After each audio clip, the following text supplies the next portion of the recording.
তুই যে আমার ছেলে এটা আমার ভাবতেও লজ্জা লাগছে। কিভাবে পারলি এটা করতে? তোর কি বিবেকে বাঁধলো না? সত্যি আম্মু, আমি কিছু করিনি। মামি মিথ্যা বলছে। চুপ মিথ্যাবাদী! তুই এই মুহূর্তে বাসা থেকে বের হয়ে যা। তোর মুখ আমি দেখতে চাই না। এদিকে মামি আর মেজো ভাইয়ের মুখ থেকে বোঝা যাচ্ছে তারা খুব খুশি। আচ্ছা আম্মু, আমি চলে যাচ্ছি, কিন্তু সত্যিটা একদিন তোমরা জানতে পারবে, সেদিন হয়তো আমাকে পাবে না। বলে আমি আমার রুমে চলে আসলাম, সবকিছু গুছিয়ে নিলাম। তারপর মামির রুমে গেলাম। কি অন্যায় করেছিলাম আমি? তার জন্য আজ আমার আম্মুর কাছে এতটা খারাপ বানিয়ে দিলেন। আচ্ছা, ভালো থাকবেন। আর আমার একটা কথা রাখবেন, কি বলো? আমার আম্মুর খেয়াল রাখবেন একটু। যখন যা লাগে একটু আগেই দেবেন প্লিজ। আচ্ছা, চেষ্টা করব। কিছু বুঝতে পারছেন না তো? আচ্ছা, বুঝিয়ে দিচ্ছি। একটু আগে আমি মামির রুমে যাচ্ছিলাম আমার রসায়ন বইটা খোঁজার জন্য। তারপর গিয়ে দেখি মেজো ভাইয়ের গায়ে কোনো কাপড় নেই, আর মামি তো উলঙ্গ। আমাকে দেখে চমকে ওঠে তারা। তারপর মামি আমার কাছে এসে বলে, প্লিজ, তুমি কাউকে বলো না। আমার সংসারটা থাকবে না। চাইলে তুমি আর তোমার মেজো ভাই মিলে আমাকে ভোগ করতে পারো। আমি একটা থাপ্পড় মেরে বললাম, কি ভেবেছেন যা বলবেন তাই করব? কখনো না। আচ্ছা, আমার মামা কি আপনার কোনো চাওয়া অপূর্ণ রেখেছে? কেন এমন করলেন? আমি এক নিঃশ্বাসে কথাগুলো বললাম। এদিকে মেজো ভাই যে কখন রুম থেকে বের হয়ে বাইরে থেকে দরজা লাগিয়ে দিয়েছে আমি বুঝতেই পারিনি। বাঁচাও! কে কোথায় আছো? আমাকে বাঁচাও প্লিজ। সোহান আমার এত বড় ক্ষতি করবো না, প্লিজ। আমি একদম বোবা হয়ে গেছি, আমার মুখ দিয়ে কোনো কথা বের হচ্ছে না। এদিকে মামির চিৎকার শুনে সবাই চলে এলো। তারপর থেকে সব তো জানেনই আপনারা। বর্তমান বলে আমি বের হয়ে গেলাম বাসা থেকে। পেছন ফিরে একবার তাকালাম বাসার দিকে। অনেক কষ্ট হচ্ছে আজ। নিজের আপন মানুষই আজ মিথ্যা অপবাদ দিল। নিজের আপন মাও আমার কথা বিশ্বাস করলো না। তারপর হাঁটা ধরলাম। এখন রাত 12:31। হাঁটছি আর একটু আগে ঘটে যাওয়া সব ঘটনাগুলো ভাবছি। আচ্ছা, আমার পরিচয়টা দিয়ে নেই। আমি সোহান ইসলাম, সবাই সোহান বলেই ডাকে। এবার এসএসসি দিব। পরিবারে আমি, আমার আম্মু, মেজো ভাই আর মামি থাকি। আমরা 3 ভাই 1 বোন। আপুর বিয়ে হয়ে গেছে অনেক আগে। আমার বড় ভাই আর মামা আমেরিকায় থাকে, আর মামার বাড়িতে কেউ নেই, তাই মামি আমাদের সাথেই থাকে। হিজা, আপনাদের পরিচয় দিতে গিয়ে বাস স্ট্যান্ডে চলে এসেছি। পকেটে আছে মাত্র 1590 টাকা। কি করব, কোথায় থাকবো ভাবছি। ভাবতে ভাবতে কখন যে ঘুমিয়ে গেছি খেয়ালই করিনি। এই ছেলে, এভাবে ঘুমিয়ে আছো কেন? উঠো এখান থেকে। কে? জি আঙ্কেল, উঠছি বলে ঘুম থেকে উঠে পড়লাম। কোথা থেকে যে আসে এসব মানুষ বুঝি না। বলে তিনি দোকান খুললেন। আমি একটা চার দোকানে এসে মুখে পানি দিয়ে 2টা রুটি আর 1 কাপ চা খেলাম। তারপর দোকানদার আঙ্কেলকে বিল দিয়ে চলে আসলাম। ভাবছি চলে যাবো এই শহর ছেড়ে, তাই করলাম। একটা টিকিট কেটে নিলাম, উদ্দেশ্য চট্টগ্রাম। তারপর বাসে উঠে পড়লাম। বাস চলছে তার আপন গতিতে, আর আমি কখন যে ঘুমিয়ে গেছি খেয়ালই করিনি। এই মামা, আর কত ঘুমাবেন? এবার নামেন। হ্যাঁ হ্যাঁ, আমি কি চট্টগ্রাম এসে গেছি? জি। তারপর আমি বাস থেকে নেমে একটা হোটেলে গেলাম। অনেক ক্ষুধা লেগেছে। ওই যে সেই সকাল 2টা রুটি আর 1 কাপ চা খেয়েছি। তারপর হোটেল থেকে খেয়ে বেরিয়ে আসলাম। কাছে মাত্র 955 টাকা আছে। কি করব, কোথায় থাকবো ভাবছি আর হাঁটছি। কে কোথায় আছো? বাঁচাও আমার ছেলেকে প্লিজ। আমাকে মারো, তাও আমার ছেলেকে মেরো না। আমি কাছে যেতে কিছু চাই না আঙ্কেল, শুধু আপনারে আর এই আপনার চামড়া কটারে চাই। মানে? কোনো কথা না বলে দিলাম একটা বুকে লাথি। তারপর একে একে সবাইকে ওদের পাওনা বুঝিয়ে দিলাম, কিন্তু একটা লাঠি দিয়ে পেছন থেকে আমার মাথায় খেয়ে যেন একটা বাড়ি মারলো। তারপর আর কিছু মনে নেই। চোখ খুলে নিজেকে একটা হাসপাতালে আবিষ্কার করলাম। পাশে মায়ের বয়সে একটি আন্টি ও একটা ছেলে। যে ছেলেটাকে আমি বাঁচিয়েছিলাম আমি বাঁচাইনি, আল্লাহ বাঁচিয়েছে। আমি মাত্র ওসিলা, আর একটা মেয়ে বসে আছে। বাবা, তোমার এখন কেমন লাগছে? জি আন্টি, ভালো লাগছে। আমাকে এখানে কি আনলো? আমি তো এখানে ছিলাম না। আমার বাবা আনছে এখানে আপনারে। তারপর সব খুলে বলল। সেই মেয়েটি 2 দিন আগে রাতে যা যা হয়েছিল। আমার জন্য এত কষ্ট করতে গেলেন কেন? তারপর একজন অপরিচিত লোক রুমে ঢুকতে ঢুকতে বলল, কি যে বলো তুমি? আমার ছেলে আর আমার জীবন বাঁচিয়েছো, আর আমরা তোমাকে বাঁচাবো না? আচ্ছা বাবা, তোমার বাবা মা কারো নাম্বার বলো, আমি তাদের আসতে বলি। আসলে এই শহরে আমার আপন বলতে কেউ নেই। কেন, তাইলে তুমি এখানে কি করছো? সে অনেক কাহিনী, অন্য একদিন বলবো। বলে উঠে যাব এমন সময় এই ছেলে, কোথায় যাচ্ছ? হাসপাতালের বিল দিয়ে দেখি কোথাও যাওয়া যায়। কি বলো বাবা এসব? কোথাও যেতে হবে না তোমার, তুমি আজ থেকে আমাদের সাথে থাকবে। কিন্তু কোনো কিন্তু না, মাম্মি যা বলছে তাই হবে। কি বলো বাবা? আমনি, আমিও এটাই সাজছিলাম, কিন্তু তোমার মা তো বলেই দিল। তারপর হাসপাতাল থেকে ডক্টরের অনুমতি নিয়ে সিনজি নিয়ে আমি আর সবাই আঙ্কেলদের বাসায় চলে আসলাম। আন্টি, এটা কি আপনাদের বাসা? কেন বাবা, পছন্দ হয় নাই? এত সুন্দর বাড়ি আমি কোনোদিনও চোখে দেখিনি। হয়েছে হয়েছে, আর পা মারতে হবে না, ভিতরে চলেন। তারপর আমাকে একটা রুম দেখিয়ে দিল। আমি গিয়ে ফ্রেশ হয়ে বিছানায় গা এলিয়ে দিলাম। তারপর কখন যে ঘুমিয়ে গেছি মনেই নেই। এই যে, আম্মু খেতে রাখছে আপনাকে। আম্মু, তুমি যাও, আমি আসি। এই ছেলে, এই, আমি কোন দিক থেকে তোমার আম্মু লাগি? হ্যাঁ, আমি উঠে গেছি, ফ্রেশ হয়ে নিচে চলে আসলাম রাতের খাবার খেতে। তারপর টেবিলে বসলাম, খাচ্ছি। তারপর আঙ্কেল তার মেয়ের সাথে আমার পরিচয় করে দিলেন। মেয়েটা আমার সাথেই পড়ে, নাম নুসরাত জাহান কনক। খাওয়া শেষ করে আমি আমার রুমে চলে আসলাম। তারপর শুয়ে আছি, এমন সময় আমার রুমে এলো সবাই। বাবা, কি হয়েছে তোমার সাথে, আমাদের বলো। আমি সব বললাম। আপনারা তো জানেনই, তাই আর বললাম না। দেখি সবার চোখে পানি। মানুষ এতটা খারাপ হতে পারে, তাও নিজের মায়ের পেটের ভাই। আচ্ছা বাদ দেন আঙ্কেল, আপনারা যান, ঘুমিয়ে পড়েন। আচ্ছা বাবা, গুড নাইট। বলে চলে গেল তারা, শুধু কনক থেকে গেল। আচ্ছা, আমরা কি বন্ধু হতে পারি? একজন খারাপ ছেলের সাথে আপনি বন্ধুত্ব করবেন? হাস্যকর। একদম মেরে ফেলবো যদি আবার নিজেকে খারাপ বলো। আচ্ছা, আজ থেকে আমি আর আপনি বন্ধু, ওকে? বন্ধু হলে আপনি না, তুমি করে বলতে হয়। আচ্ছা বলবো, এখন যাও, গুড নাইট। আচ্ছা, ঘুমিয়ে পড়ো তুমি। বলে কনক আমার রুম থেকে চলে গেল। আমিও ঘুমিয়ে পড়লাম। ঘুম ভাঙলো ফজরের মিষ্টি আজানে। আমি উঠে অজু করে মসজিদে চলে গেলাম। তারপর নামাজ পড়ে একবারে বাসায় চলে আসলাম। এসে ছাদে গেলাম, এই শহরটা দেখছি। এমন সময় পেছন থেকে কে যেন আমার কাঁধে হাত রেখে বলল, তুমি এখানে কি করছো এত সকালে? আর কখন ঘুম থেকে উঠলে? এই তো নামাজ পড়ে একটু ছাদে আসলাম। তুমি কখন ঘুম থেকে উঠতে? এই তো কিছুক্ষণ আগে। আচ্ছা তুমি থাকো, আমি কফি বানিয়ে আনছি। আচ্ছা। তাই বলে কনক চলে গেল কফি বানাতে। আর আমি ভাবছি আমার সাথে হয়ে যাওয়া ঘটনাটা। এই ধরো তোমার কফি, ঠান্ডা হয়ে যাচ্ছে তো। ও হ্যাঁ, দাও। বলে আমি কফি খাচ্ছি। আচ্ছা, তোমার পড়াশোনা কেমন হচ্ছে? মোটামুটি চলছে। আচ্ছা শোনো, তোমার বড় ভাই কি তোমাকে বিশ্বাস করবে যে তোমাকে ফাঁসানো হয়েছে? জানি না, কিন্তু সে আমাকে অনেক বিশ্বাস করতো। জানি না এখন করবে কিনা। আচ্ছা নিচে চলো, নাস্তা করতে হবে। চলো। বলে দুজন নিচে চলে আসলাম। দেখি আঙ্কেল চা খাচ্ছে আর খবরের কাগজ পড়ছে, আর আন্টি নাস্তা রেডি করছে। বাবা, তোমার নামটা তো এই জানাই হলো না। জি, আমার নাম সোহান ইসলাম, সবাই সোহান বলেই ডাকে। আচ্ছা সোহান, এখন তুমি নাস্তা করো, কনকের সাথে ওর স্কুলে নিয়ে যাবা, ওকে? সে যদি আমাকে সাথে না নেয় কিভাবে যাব? কনক সিঁড়ি দিয়ে নামতে নামতে বলল। আমি কি তারে বলছি যে আমার সাথে নিব না? আমি তো কনককে দেখে অবাক। কি যে বলবো ভাই, একদম নায়িকা নায়িকা লাগছে। তার থেকেও বেশি। নীল শাড়ি, নীল ব্লাউজ, নীল চুড়ি। তার থেকে বেশি ভালো লাগলো আমার তার চুলগুলো। যা লাগছে না, আমি ওর দিকে হা করে তাকিয়ে আছি। এই যে, এত দেখতে হবে না, আমি কোনো পড়ি না যে হাঁ করে তাকিয়ে থাকবে। আমার মেয়ে পরীর থেকেও বেশি সুন্দর, কি বলো সিয়ামের আম্মা? ও হ্যাঁ, আমার তো মনেই নেই কনকের ছোট ভাইয়ের নাম সিয়াম, এখন মনে পড়লো। আমার মেয়েটা অনেক সুন্দর। আচ্ছা বাদ দাও, আসো খেতে আসো। বলে সবাই খেতে বসলাম। আমি লজ্জার জন্য খেতেও পাচ্ছি না, আবার ক্ষুধা জ্বালা থাকতেও পাচ্ছি না। সোহান, এটা তোমার নিজের বাড়ি ভাবতে পারো, তাই লজ্জা না পেয়ে পেট ভরে খাও। আবার বেশি খেও না, তাহলে পেট ফেটে সব বেরিয়ে আসতে পারে। আমি তো লজ্জায় শেষ, কি করব?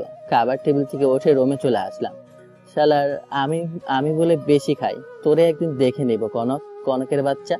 কনক আমার রুমে আসতে আসতে বলল। আমাকে বকা হচ্ছে তাই না?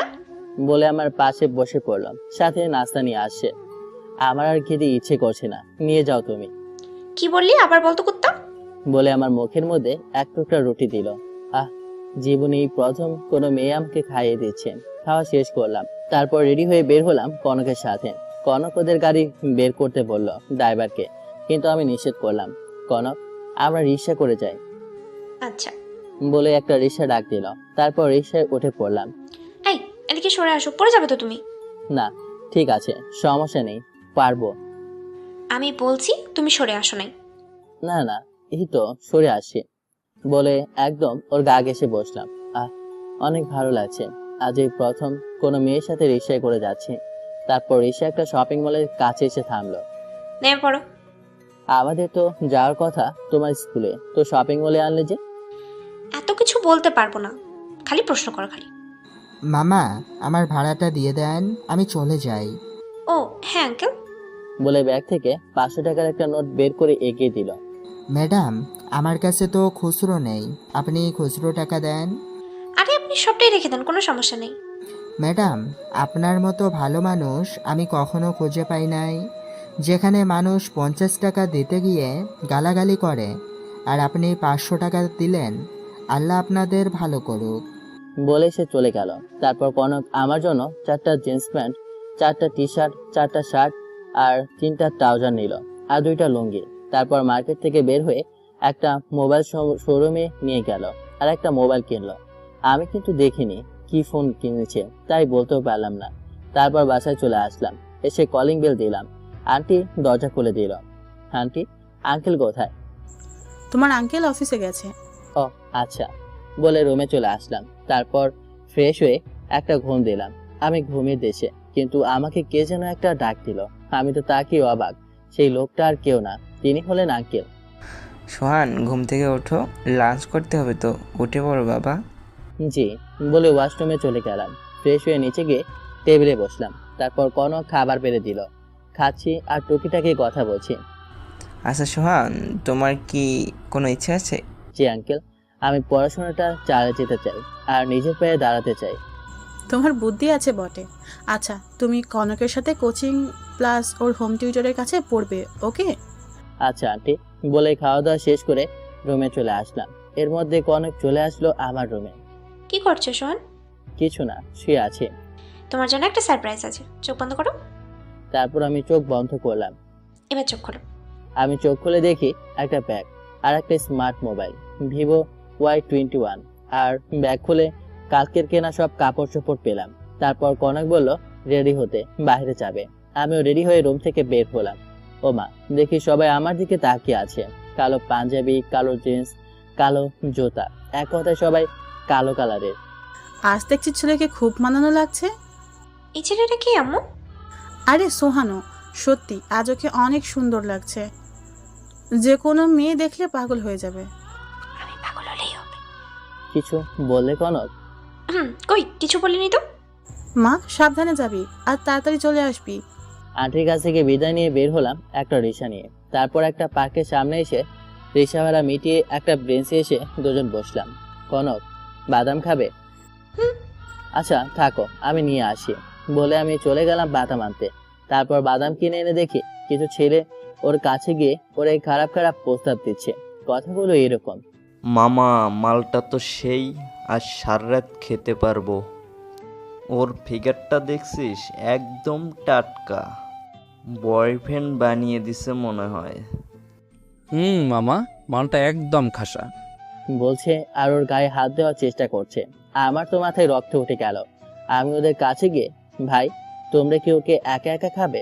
আমারও একটু সুযোগ দাও। কনক আমার আশা দেখে একটু ভয় কম পেল। আমার কথা শুনে সে সব আশা ছেড়ে দিল। এই শালা, কেরে তুই? আর এই মালটারে আমরা 3 জন খাবো, অন্য কাউকে খেতে দেব না। এবার আর আমি রাগ সামলাতে পারলাম না, দিলাম ওর নাকে একটা খুশি। সাথে সাথে নাক দিয়ে রক্ত গলগল করে বের হয়ে গেল। অন্য একজনের বুকে দিলাম এক লাথি। সাথে সাথে 3 জনই দিল এক দৌড়। তারপর কনক নিয়ে বাসায় চলে আসি। আসার সময় ওর জন্য আরো ছোট ভাইয়ের জন্য কিছু ফুচকা আর চকলেট নিয়ে আসি। কনক ওর রুমে কান্না করতে করতে চলে গেল, আর আমি ওর পিছু পিছু গেলাম। তারপর কনক এমন একটা কাজ করলো, আমার সত্যি অনেক রাগ হলো। কাজটি হলো, আমি দরজা ধরেছিলাম আর ওই দিক থেকে দরজা বন্ধ করে দেয়। যার কারণে আমি হাতে অনেকটাই ব্যথা পাই। এক পর্যায়ে একটু জোরে চিৎকার দিয়ে উঠি। ফলে আন্টি চলে আসে আমার কাছে। এসে দেখে আমি বসে হাতের ব্যথায় ছটফট করছি। বাবা এইমাত্র বাহিরে থেকে আসলে, আর কি হয়ে গেল একমাত্র রে? বলে কান্না করতে থাকে। আমি আন্টিকে বলি, আমার তেমন কিছু হয়নি, আগে আপনি কনককে সামলান। বলে কনকের দরজাটা ধাক্কাতে লাগলাম। কনক, দরজা খোলো, নয়তো কিন্তু দরজা ভেঙে ফেলবো। প্লিজ তুমি দরজা খোলো প্লিজ। বলে আমি এক পর্যায়ে দরজা ভেঙে ভেতরে প্রবেশ করলাম। আমি দেখে তো অবাক, কনক আত্মহত্যা করতে চাচ্ছিল, কিন্তু সময় বুঝে দরজাটা ভেঙে ফেলি, যার কারণে ও আর সাহস পায় না আত্মহত্যা করার। আমি ওর কাছে গিয়ে গালে বসিয়ে দিলাম 2টা চড়, তারপর আমার রুমে নিয়ে গেলাম ওরে।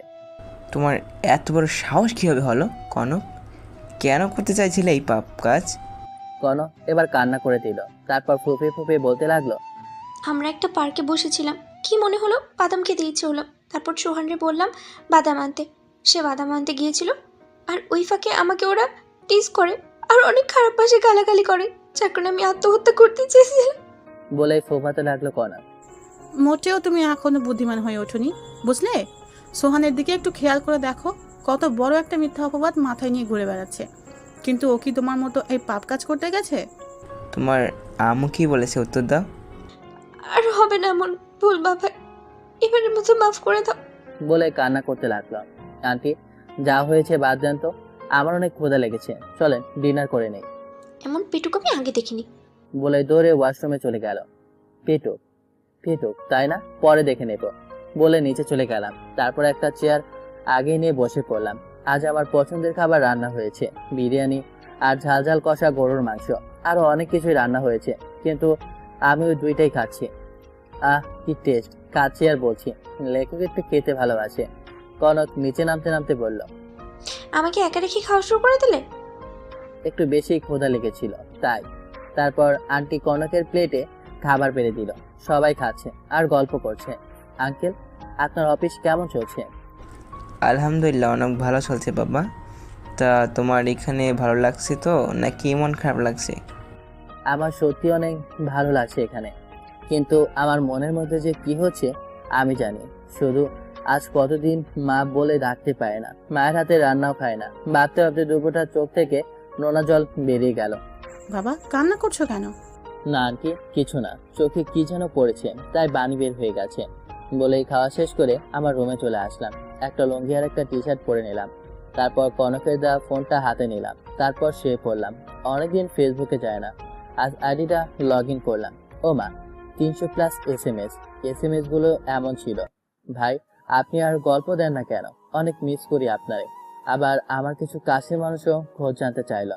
তারপর আমার চোখ আটকে যায় একটা এসএমএস এর দিকে, যা দেখে আমার চোখ কপালে উঠে যায়, কারণ এসএমএসটা ছিল আমার মেজো ভাইয়ের। কেমন আছিস? আমারে মাফ করে দিস রে, অনেক বড় অন্যায় করে ফেলেছি আমি তোর সাথে। আর একটা সত্যি কথা কি জানিস, আমি একদিন আমার রুমে বসে টিভি দেখতেছিলাম, আর মামি তখন আমার রুমে এসে আমার কোলে বসে পড়ে। তারপর ওই খারাপ প্রস্তাব দেয়, আমি যদি ওটা তার সাথে না করি তাহলে সে এখন চিল্লাচিল্লি করে আমাকে ফাঁসিয়ে দিবে। তাই আমি বাধ্য হয়ে তার সাথে ওই নোংরা কাজ করতাম। আর মেন কথা, মামির তো বাচ্চা হয় না, তার কারণে সে আমার কাছে আসতো। আমি তোর কাছে অনেক বেশি অন্যায় করে ফেলেছি, পারলে আমারে মাফ করে দিস ভাই। আল্লাহ হাফেজ, আর কোনো কিছু লাগলে বলিস। আমি এসএমএসটা দেখে সত্যি খারাপ লাগলো, তার কোনো কিছু না ভেবে ঘুমানোর প্রস্তুতি নিলাম। ঘুমিয়ে গেলাম। রাত 3:35। এত রাতে আমার ফোনে কে ফোন দিল, আর এটা তো নতুন নাম্বার, কে পেল এই নাম্বারটা? বলেই কলটা কেটে দিলাম, কিন্তু আবার কল দিল, আবার কেটে দিলাম। সাধারণত আমি কোনো অপরিচিত নাম্বারের কল রিসিভ করি না, তাই বারবার কেটে দিচ্ছিলাম। আবার কল দিল, কিন্তু এবার রিসিভ করলাম, করে রাগে কণ্ঠে, এই আপনার বিবেক বলতে কি কিছুই নেই? বারবার কল কেটে দিচ্ছি, তাও কেন বিরক্ত করছেন? হ্যাঁ, আর এত রাতে কেন ফোন দিচ্ছেন? জানেন না এখন মানুষ ঘুমায়? একটু ছাদে আসবে প্লিজ? কে? কনক? প্লিজ আসো। এত রাতে ছাদে কেন? আর আঙ্কেল আন্টি দেখলে খারাপ ভাববে। কেউ কিচ্ছু ভাবে না, আসতে বলছি না, আসো। আচ্ছা আসছি, বলে ছাদে চলে গেলাম। কি হয়েছে যে এত রাতে আমাকে ছাদে ডাকলে? রোহান, আমি তোমাকে যেদিন হাসপাতালের পেটে দেখি সেদিনই তোমাকে আমি ভালোবেসে ফেলি। তোমার ওই বুকে সারা জীবন থাকতে চাই। দেবে কি তোমার ওই বুকটায় জায়গা?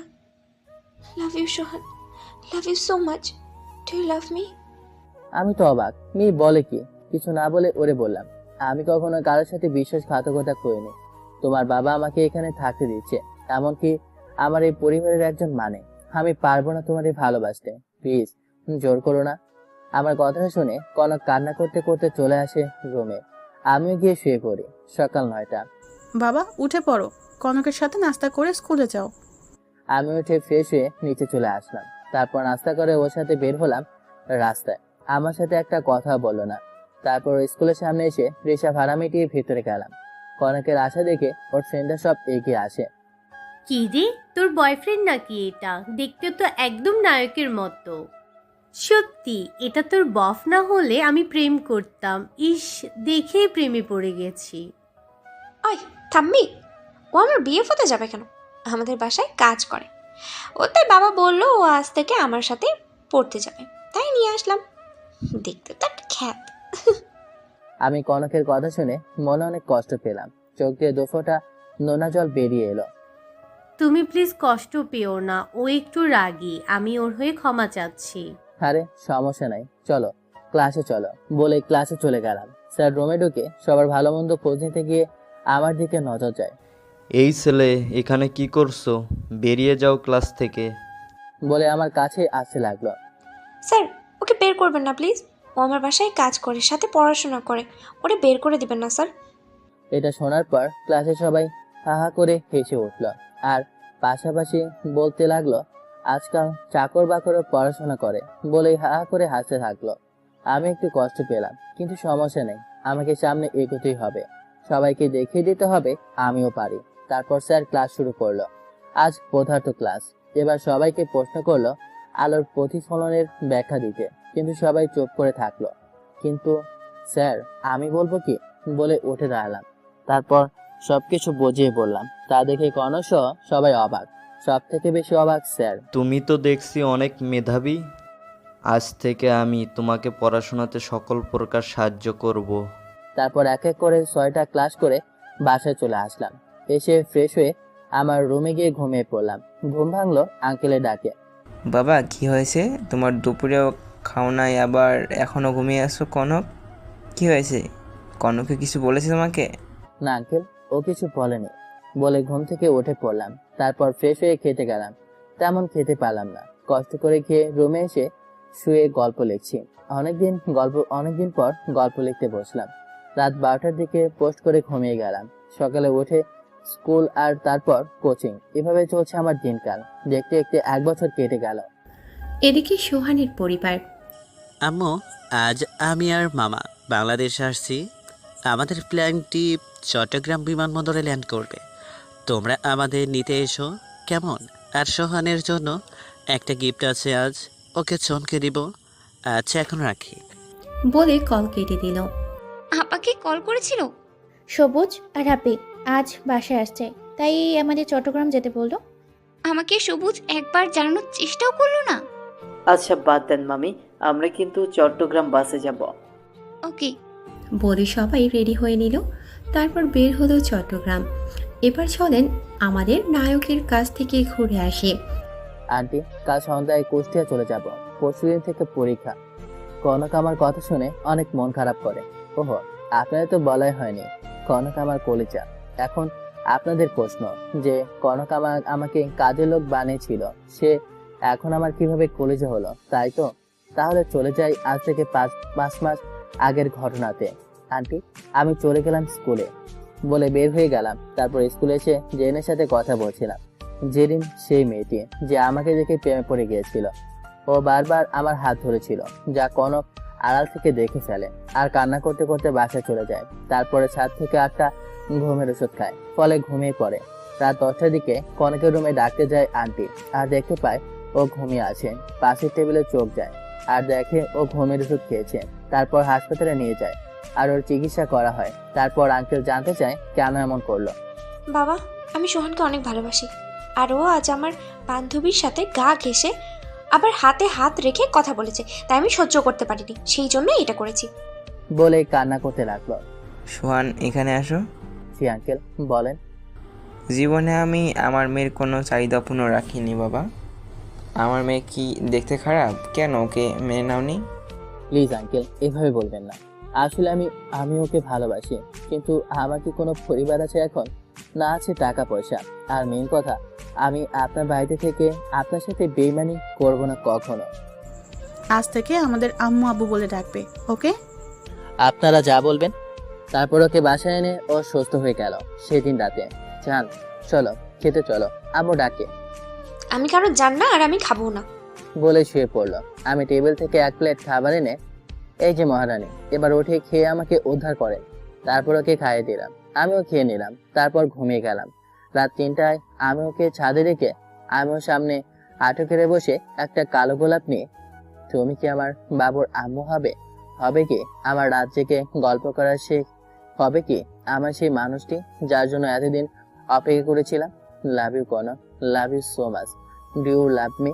কনক আমার হাত থেকে ফুলটা নিয়ে আমাকে জড়িয়ে ধরে বলল, লাভ ইউ টু সোহান, অনেক অনেক ভালোবাসি এই পাগলটারে। বলে আমার ঠোঁটের সাথে ঠোঁট মিলিয়ে দিল। 5 মিনিট পর ছেড়ে দিল। আমাকে কি মেরে ফেলার প্ল্যান করেছো? এটা ভালোবাসা। বলে আমার বুকে মুখ ঢোকালো। তারপর কতক্ষণ যে সেখানে ছিলাম মনে নেই। বর্তমান তুমি আমাকে রেখে চলে যাবে? বলে আমারে জড়িয়ে ধরে কেঁদে দিল। আরে পরীক্ষা দিয়ে আবার চলে আসবো তো। তারপর ওকে রুমে নিয়ে গিয়ে দরজা আটকে দিয়ে, চান একটু কাছে আসো তো, আজ একটু মন ভরে আদর করবো। যা দুষ্টু, তোমার পাঠক পাঠিকারা তো সব দেখে ফেলবে। ভালো একটা, লাইটটা অফ করে দাও। তারপর ছুটির সাথে আমার ঠোঁট মিলিয়ে দিই। অনেকক্ষণ পর আমি আমার রুমে এসে ঘুমিয়ে পড়ি। তারপর সকালে ঘুম থেকে উঠে ফ্রেশ হয়ে নাস্তা করে সব গোছিয়ে নিই। তারপর সবার কাছ থেকে বিদায় নিয়ে কনকের কাছে যাই। এমন করলে কি করে হবে বলো? আমারে তো তোমার ফ্যামিলির মতো হয়ে উঠতে হবে। আর আমি কিছুদিন পরেই আমার কলেজের কাছে তো চলেই আসবো। বলে একটা কপালে চুমু দিয়ে বললাম, ভালো করে পরীক্ষা দেবে আর সময় মতো খাওয়া দাওয়া করবে, ওকে? তুমিও। বলে বের হয়ে গেলাম। তারপর বাস স্ট্যান্ডে এসে একটা টিকিট কাটি। রাত 8টার বাস ছাড়লো। আমি কানে হেডফোন লাগিয়ে গান শুনছি। এমন সময় আমার চোখ আটকে যায়। ভালো করে দেখি আমার মামা, মা বাবা, বড় ভাই, মামি আর মেজো ভাই। বড় ভাই আমাকে দেখে আমার কাছে এগিয়ে এসে যা বললো তা শুনে আমি আকাশ থেকে পড়লাম। কিরে, কেমন আছিস? অনেকদিন পর তোরে দেখলাম রে। তা তুই আমাকে জানতে চাসনি কেন? আমি কিন্তু অনেক কষ্ট পেয়েছি, আর তুই যার জন্য আমার উপর রাগ করে আমাকে আনতে যাসনি, আমি কিন্তু তোর জন্য সেরে আনছি। ভাইয়া কি এনেছে আপনারা পরে জানতে পারবেন। কি আপনি আর কি সব উল্টাপাল্টা কথা বলছেন? আমি আপনার ভাই হতে যাব কেন? এইসব কি বলছিস ছোট? আমি তো কিছুই বুঝতে পারছি না। আবার কি তুই চিনতে পারিস না আমি তোর বড় ভাই? আমার কোনো পরিবার নেই, আর বড় ভাইয়ের তো কোনো প্রশ্নই আসে না। সেটা শুনে বড় ভাইয়ের চোখে জল আমি স্পষ্ট বুঝতে পারলাম, কিন্তু আমার এই পরিবারের প্রতি মায়া নেই। তারপর বড় ভাই আর কোনো কথা না বলে চলে গেল। এমন সময় আমার ফোনটা বেজে উঠল। জান, তুমি কি বাসে উঠছো? আর কোনো অসুবিধা হয়নি তো? না রে পাগলি, কোনো সমস্যা হয়নি। আর আমি বাসে উঠে পড়েছি। এখন আছি বাসের হাটের মধ্যে। আর একটা সমস্যা হয়েছে। কি হয়েছে? কি বলো তাড়াতাড়ি। আজ আমার পরিবারের সাথে দেখা হয়েছে। এক মাসে আছি। আর ভাইয়ের সাথে কথা হয়েছে একটু আগে। যা কথা হয়েছে সব খুলে বললাম কনককে। তোমার এটা করা ঠিক হয়নি। সে তো কিছু জানে না। তার সাথে এমন করাটা ভালো লাগলো না আমার। যাই হোক, ভালো করে পরীক্ষা দিবে, নাহলে কিন্তু একটা আদরও পাবে না, বলে দিলাম। আগে পরীক্ষাটা দিয়ে নেই, তারপর দেখা যাবে। আচ্ছা যান, বাই, পরে কল দেবো নে। ওকে জান। বলে কলটা কেটে দিলাম। আমিও কানে হেডফোন লাগিয়ে গান শুনতে শুনতে ঘুমিয়ে গেছি। এই মামা ওঠেন, আমরা কুষ্টিয়া মজমপুর চলে আসছি। আমি তারপর বাস থেকে নেমে একটা রেস্টুরেন্টে গিয়ে নাস্তা করতে বসলাম। এমন সময় দেখি আমার বেস্ট ফ্রেন্ড শিহাব। কিরে, তুই সোহান না? নিজের বেস্ট ফ্রেন্ডকেও ভুলে গেলি? টুকটাক কথা বলে চলে আসলাম শিহাবদের বাসায়। আমাকে দেখে শিহাবের আম্মু জড়িয়ে ধরে বলল, বাবা, তুই এতদিন কোথায় ছিলি? রাগ করে বাসা থেকে 1 বছর আগে বেরিয়ে গেলি, আর আসলি না। কিন্তু তোর পরিবারের কাছে যদি তোর কথা জিজ্ঞেস করি, তারা এড়িয়ে যায় আর বলে ওর কথা আর আমার কাছে বলবি না। আমার আম্মা আর শিহাবের আম্মু বেস্ট ফ্রেন্ড ছিল, তাই আমি শুনে একটু কষ্ট পেলাম, কিন্তু আন্টিকে বোঝাতে না। আচ্ছা বাবা, তুই ফ্রেশ হয়ে নাস্তা করে নে। না আন্টি, আমি নাস্তা করে এসেছি, তুমি করে নাও। বলে আমি রুমে চলে আসলাম। তারপর ফ্রেশ হয়ে একটু ঘুমিয়ে নিলাম, কারণ সারা রাত পড়তে হবে। ওহো, যার জন্য কষ্টে আসা। আমার কাল এসএসসি পরীক্ষা, তাই পরীক্ষা দিতে এসেছি। ঘুম ভাঙলো শিহাবে ডাকে। এর মামা উঠে গোসল করে নে, লাঞ্চের সময় হয়ে গেছে তো। বলে ওয়াশরুমে ঢুকলাম। এই আমি গোসল করছি, আপনারা তাকিয়ে আছেন কেন? আমার বুঝি শরম করে না? চোখ বন্ধ করে রাখেন পাঠিকারা। আমি কিন্তু অনেক লজ্জা পাচ্ছি। তারপর গোসল করে এসে পিসিটা অন করলাম। আজ একটু কল অফ ডিউটি খেলবো, আমার প্রিয় গেম। তারপর খেলা শেষ করে বিকেলে বাইরে বের হলাম হাঁটতে। অনেকজনের সাথে কথা বললাম। তারপর দেখি মামি আর মামাকে, তারা আমার কাছে আসছিল।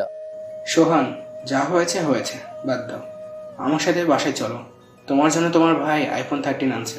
কিন্তু তখন তাকে যে কথাগুলো বলছো, অনেক কষ্ট পেয়েছে সে। আমার জন্য এটা এনেছিল। বাসের মধ্যে বসেছিলাম যে পরে বলবো সেই গিফট এটা। না মামা, আমার কাল থেকে পরীক্ষা, আমি অন্য একদিন যাবো না ইনশাল্লাহ বলে চলে আসলাম।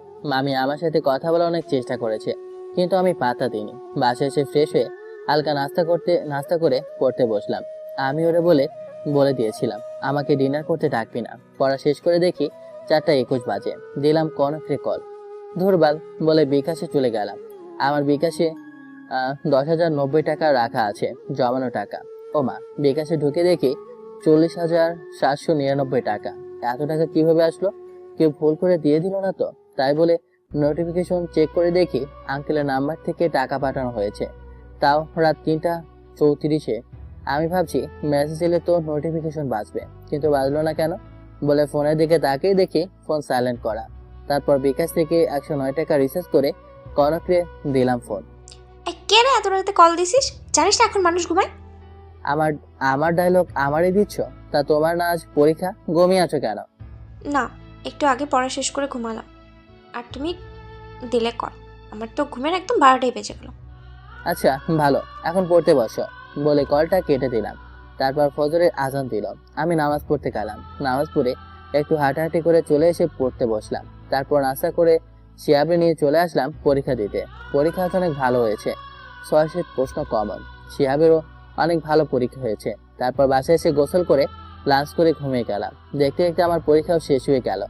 একদিন আমি শিহাবের সাথে নাস্তা করছিলাম, এমন সময় কে যেন কলিং বেল বাজালো। তাই দরজা খুলে দিলাম। আমি দেখি আমার মা আর বড় ভাই এসেছে। তারপর তাদের বসতে বললো আন্টি, শিহাবের আম্মু। আমরা নাস্তা করে আমি আর আমার রুমে চলে গেলাম। আমি আমার সবকিছু গোছিয়ে নিলাম। আজ চলে যাব চট্টগ্রাম। তারা কথা বলছিল। বান্ধবী, আমার ছেলের বিয়ে সামনের সপ্তাহে, তোরে কিন্তু আজই যেতে হবে বলে বিয়ের কার্ড হাতে দিল। আর আন্টি বলল, সেদিন তুমি হলে আর বিয়ের বয়স হয়ে গেল। তা বাবা, তোমার হবু শ্বশুর কেমন আছে? ভাই তো লজ্জা শেষ, ওখান থেকে বেরিয়ে আসলো। আন্টি, আমি চলে যাচ্ছি বলে আন্টির হাতে 15,000 টাকা দিলাম। বাবা, এটা কিসের টাকা? এতদিন আপনার বাসায় থেকেছি, তাই বাসা ভাড়ার খাওয়ার খরচ। 2টা চর বসিয়ে দিল আর রাগী গলায় বলল, তোরে আমি আমার শিহাবের মতো মানি, আর তুই কি না আমার বাসায় 1 মাস থেকে আমারে বাসা ভাড়া দিচ্ছিস? তোর কি টাকা বেশি হয়ে গেছে? বলে কান্না করতে লাগলো। আমার মা তো এটা দেখে স্ট্যাচু হয়ে গেছে। আর কোনো কথা না বলে বেরিয়ে আসা যাব, আমার সময় আন্টি ডাক দিল, আর 10 দিন থাকবি, না হলে আমার থেকে খারাপ কেউ হবে না, এই আমি বলে দিলাম। হ্যাঁ। আমি আর না করতে পারলাম না, আমার রুমে চলে গেলাম। তারপর সবকিছু রেখে শুয়ে পড়লাম। 5 দিন পর।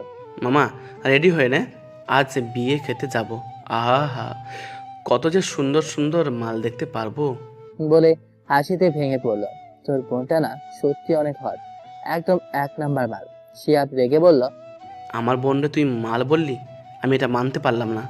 ওখানে যত মেয়ে আসবে তাদেরও তোর মতো ভাই আছে, তারা কি তাদের বোনকে মাল বলে? দোস্ত, আমি বুঝতে পারি নাই, বাদ দে, আর বলবো না কোনোদিন। চল এখন বিয়ে খেতে। কার বিয়ে রে? বলি না তো। সেটা পরে জানতে পারবি, আগে চল। বলে চলে আসলাম। এসে আমি তো অবাক, কারণ কি রে, হাঁ করে কি তাকিয়ে দেখিস? চল ভেতরে চল। যখনই ভিতরে ঢুকতে গেলাম তখন মায়ের কথা মনে পড়ে গেল। তাই বললাম, শিহাব তুই যা রে, আমি যাবো না এই বাসায়, ইচ্ছে করছে না যেতে। তাইলে আমিও যাব না। বলে ও বাসার দিকে যেতে লাগলো। ওর অভিমান দেখে আর রাগ করে থাকতে পারলাম না। বললাম, বাসায় যাওয়া লাগবে না, চল ভেতরে। বলে আমাদের বাসায় প্রবেশ করলাম। অনেকদিন পর আমাদের বাসায় ঢুকলাম। তারপর সোজা ভাইয়ের রুমে চলে গেলাম। আসসালামু আলাইকুম ভাইয়া, ভেতরে আসবো কি? ওয়ালাইকুম আসসালাম। আসো। কেমন আছো? অনেক ভালো। তুই? আল্লাহ যেভাবে রেখেছে ওইভাবে আছি। কিন্তু তুই বাসা থেকে চলে গেলি কেন? আম্মু সামান্য একটু মারছিল বলে? এমনি। বলে আমার রুমে চলে আসলাম। আমার রুমটা কেমন অগোছালো হয়ে আছে, তাই পরিষ্কার করে ওয়াশরুমে গেলাম। এমন সময় কনক ফোন দেয়, আর তখন আমার রুমের পাশ দিয়ে শিহাব যেতে চেয়েছিল। আসসালামু আলাইকুম, কে বলছেন? ওয়ালাইকুম আসসালাম জান, আমার চিনতে পারো নাই? আমি কনক, আজ নতুনই সিমটা লাগাইলাম। সরি, আমি সোহান না, আমি ওর বন্ধু। শোন কোথায় গেছে, ওর কিছু হয় নাই তো? বলে কান্না করে দিল। মেয়েটা আমার একটু বেশি ভালোবাসে। আমি ওয়াশরুম থেকে বের হয়ে, কে রে ফোন দিয়েছে?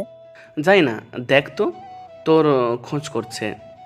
হ্যালো, কে বলছেন? কুত্তা, আমি তোর বউ বলছি, আমার চিনতে পারিস নি? তুই খালি একবার আমার কাছে আয়, তারপর তোর কি করি দেখ। আরে, আমার বউ দেখি রাগ করতে জানে। আসলে আমি তোমার নাম্বার খেয়াল করিনি জান, আর হবে না এমন। আবার যদি হয় না, তোর খবর খারাপ করে ছাড়বো, এই বলে দিলাম আমি। আমার বউটা এখন কি করে? বসে আছি জান, তুমি কি করো? আমিও বসে আছি। লাঞ্চ করছো? না, তুমি? আগে গিয়ে খেয়ে নাও, না হলে তোর সাথে কথা নাই। বলে কলটা কেটে দিলাম। এমন সময় আমার রুমে আমাকে ডাকতে আসলো একটা মানুষ, যা দেখে আমি অবাক হয়ে যাই।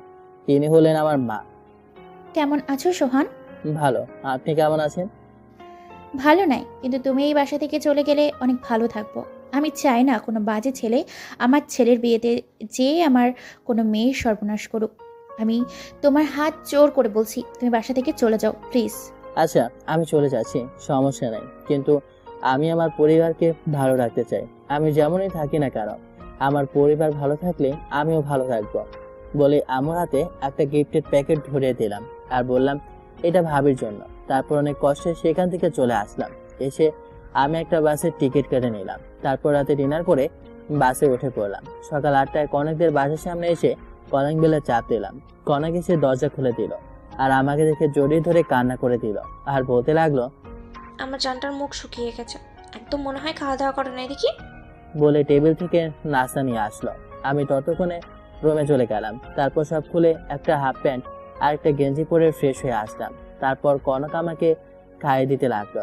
রুটি আর গরুর মাংসের ঝোল আমার মুখে তুলে দিচ্ছিল, আর আমি ওর হাতে কামড় দিচ্ছিলাম। এই দুষ্টু, কামড় দাও কেন? কাজে লাগে তো।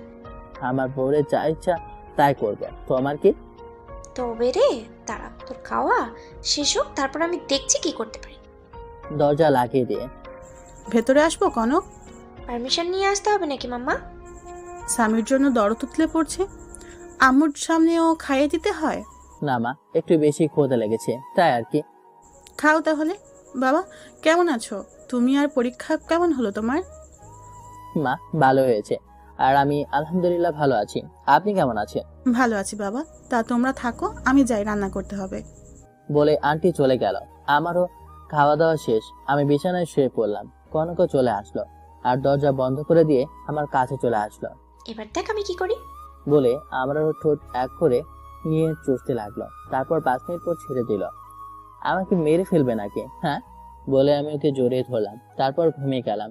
এভাবে চলতে লাগলো আমাদের দিনকাল। দেখতে দেখতে আমাদের পরীক্ষার রেজাল্টের দিন চলে আসলো। আজ রেজাল্ট দেবে। কি যে হবে বলেছিল আর আল্লাহ আল্লাহ করছিল।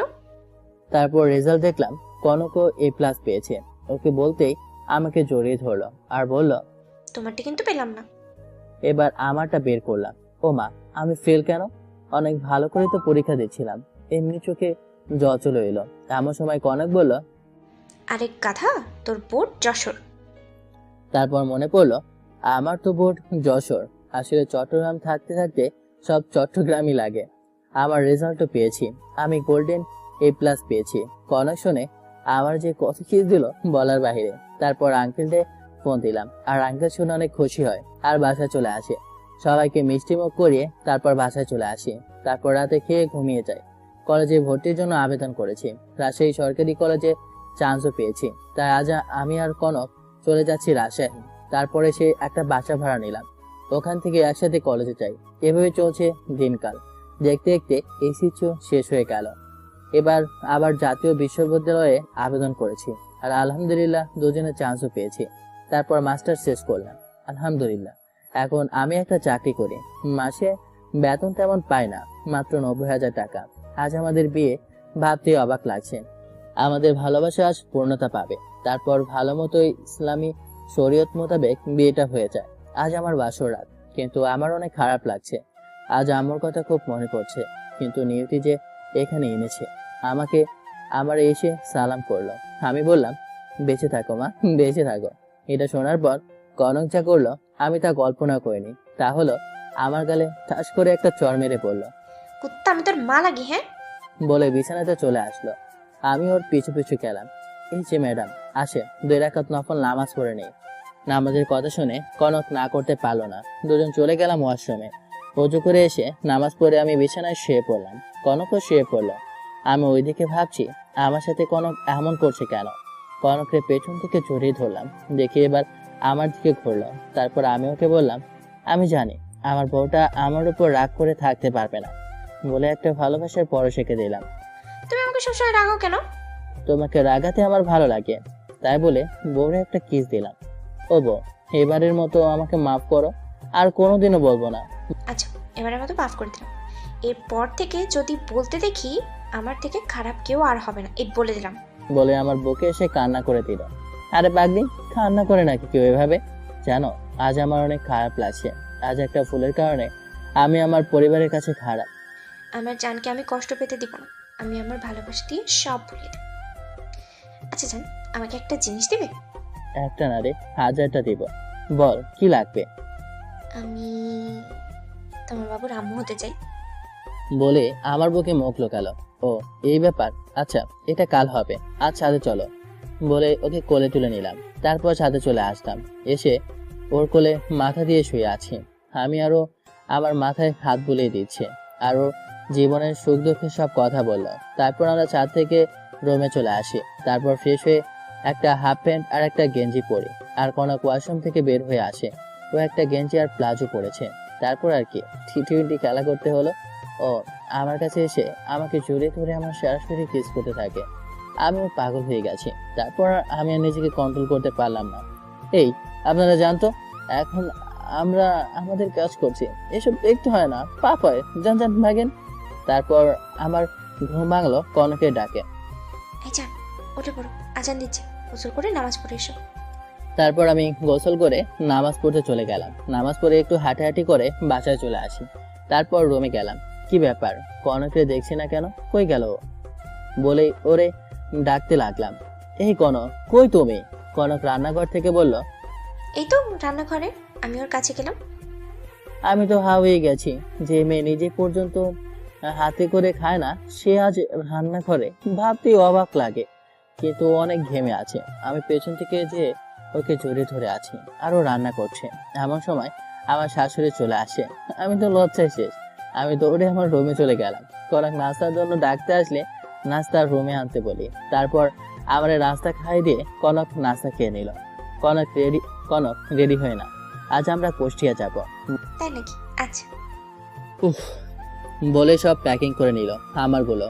আসলে বিয়ের জন্য 15 দিন ছুটি পেয়েছি, তাই একটু ঘুরতে যাব। আজ কত বছর যায় না। ওই যে মা বলেছিল আমি থাকতে তার ছেলের বিয়েতে সমস্যা হবে, ওই দিনই আসি। আর যাওয়া হয়নি। ওসব ভাবতে ভাবতে কখন যে চোখ দিয়ে পানি পড়া শুরু করে দিয়েছে আমি বুঝতেই পারিনি। ও, আপনাদের তো বলাই হয়নি, আমি একটা বাসা বানিয়েছি 3 তলা বিশিষ্ট একটা বাসা। ওটা কুষ্টিয়াতেই, কিন্তু কনক জানে না। তারপর সব রেডি করে আম্মু আব্বুর থেকে বিদায় নিয়ে চলে আসি। এসে 2টা টিকিট কেটে বাসে উঠে পড়ি। নির্দিষ্ট সময়ে আমরা কুষ্টিয়া পৌঁছে যাই। তারপর আমার বাসার সামনে চলে আসি। এসে কনককে বলি সারপ্রাইজ। কনক অবাক হয়ে আমাকে জড়িয়ে ধরল। আমি ওকে ছাড়িয়ে রুমে প্রবেশ করি। তারপর আর কি ফ্রেশ হয়ে ঘুমিয়ে পড়ি। রাতে বাইরে থেকে খাবার এনে খেয়ে ঘুমিয়ে পড়ি। পরের দিন সকালবেলা খবর পাই আমাদের গ্রামে একটা বাসা নাকি নিলামে চলছে। আমি কৌতূহলবশত গেলাম, সাথে 80 লাখ টাকাও নিলাম। এসে গ্রামের লোকের সাহায্য নিয়ে এসে দেখি এটা তো আমার মামার বাসা। সবাই দাম বলছে, কেউ 50 লাখের বেশি বলছে না। আমি গাড়ি থেকে নেমে বললাম 70 লাখ। এটা শুনে সবাই অবাক। আমার পরিবারও এখানে আছে, কিন্তু আমি দামাদামি করে টাকা দিয়ে দিলাম। সবার মুখে শুনেছি আমার মামি নাকি মামার সকল সম্পত্তি তার নামে লিখে নিয়েছে। আমার মা আমার দেখে আমার কাছে দৌড়ে আসলো। এসে আমার কাছে কান্না করতে করতে বলল, আমাকে মাফ করে দিস বাবা।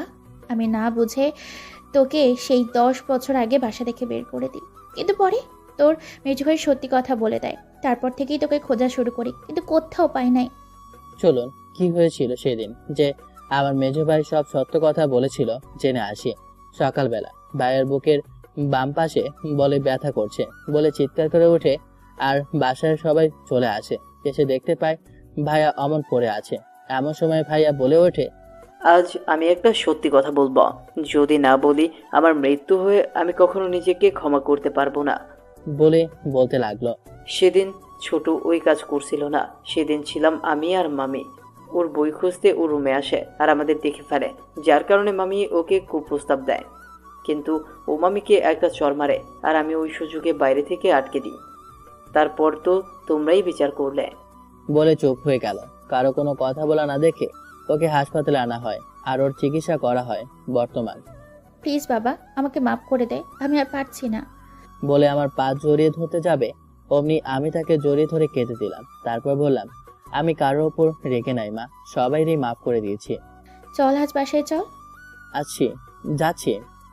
আপনারা হয়তো ভাবছেন আমাকে তো কষ্ট দিল আর আমি মাফ করে দিলাম, কারণ আমাদের নবী আমাদের মাফ করতে শিখিয়েছেন, প্রতিশোধ নিতে না, তাই মাফ করে দিলাম। আমি বাসার সামনে ভাবতেই অবাক লাগছে। ভিতরে প্রবেশ করতে যাব, এমন সময় আমার কাছে এসে একটা ছোট মেয়ে বলে ওঠে, কে আপনি আর এখানে কি চাই? বয়স হবে মনে হয় 8 বছর। যাই হোক, আম্মা ছিল কাছে, যার কারণে আমি ভিতরে ঢুকতে পারি। আমি আমার সেই চিরচেনা রুমে চলে যাই। গিয়ে অবাক, আমার রুম অমনি আছে আর মনে হয় প্রতিদিন আমার রুম কেউ গুছিয়ে রাখে। যাই হোক, আমি ফ্রেশ হয়ে নিলাম। এর মধ্যে কনক আমাকে অনেকগুলো কল দেয়, রিসিভ করতে পারিনি কারণ ওয়াশরুমে ছিলাম। এসে ফোনটা রিসিভ করলাম। বলো কি হয়েছে? সেই কখন থেকে ফোন দিচ্ছি কিন্তু ফোন তো ধরছই না। কোন মেয়ের সাথে প্রেম করছে ও? হা আমি তো বুঝেছি, আমি তো এখন পুরনো হয়ে গেছি না, আমারে আর এখন ভালো লাগে না, তাই তো অন্য মেয়ের কাছে যাও। আমি রাগ করে ফোনটা কেটে দিলাম। কনক এই আমাকে চিনল বলে আম্মু খেতে রাখলো। বাবা খেতে আয়, তোর জন্য সবাই অপেক্ষা করতেছে। আমি খাবার টেবিলের সামনে গিয়ে বললাম, আপনাকে মাফ করেছি বলে যে এই বাড়িতে খেতে হবে তা কিন্তু না।